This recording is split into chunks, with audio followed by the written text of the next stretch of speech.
This government has made a great play of the fact that it's protecting sub-post offices.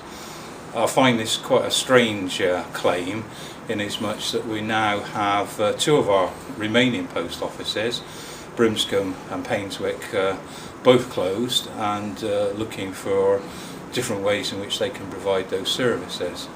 Now, I happen to keep in touch with a number of the sub-postmasters, sub-postmistresses working locally, and I just want to take apart some of the claims of this government and indeed the local MP of how safe sub-post offices are. The reality is that they may be busy, and indeed we often complain when we go into our post offices that we have to queue and we have to wait, but the reality is they are doing more business for less money. Let's take the DVLA contract recently signed, for example. I talked to my friend who runs one of the post offices, who says now he's now receiving a third of the income for every transaction that he does that he used to, compared to when the old contract was in place. And this means that he's obviously getting potentially more business because people come back to him rather than do it online, but he's making so little on each transaction that it just means that he clogs up his counters, and it means he can't do other business. Another myth is the issue of post office local. Again, parroted locally is the answer to all the sub-post offices problems. The reality is, when you become a post office local, you lose a number of the services that you previously offered.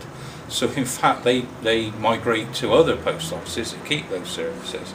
And you know, this is really a slippery slope, that again people are receiving less income for doing you know, as much work, but with the ability to offer less services. Now, you know, there are other things afoot. This idea, I think it's called mainstreaming, where post offices will be allowed to carry out and keep more of the transaction business that they undertake. The reality of that, though, is they will lose virtually all the subsidy they get at the current time. So I fear for their future, in as much that if this is the way we're going, yes, they may be more in control of what's going through the tills, but the fact is there will be less income going through the tills, even though they may be even busier. Now, all this, of course, is happening at the very time that we really don't know the implications of the sale of Royal Mail. It's supposedly the case that we've now protected the post office network, but what I feel very strongly about, and I did deal with this for 13 years, I felt very strongly that where we could protect the post office, where we could keep it open, and where the community supported it in all manner of different ways, and we fought to keep that open. But what I would never do is to do that at the cost of the people running that post office.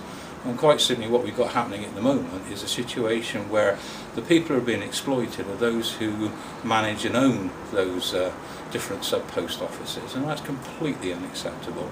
So the next time you hear either the local MP or you hear the government talk about how it has protected the post office network, just remember that it may be doing that at the cost of the very people who are running those services. And as I say, it will only get worse when we see the full impact of the privatisation of the Royal Mail.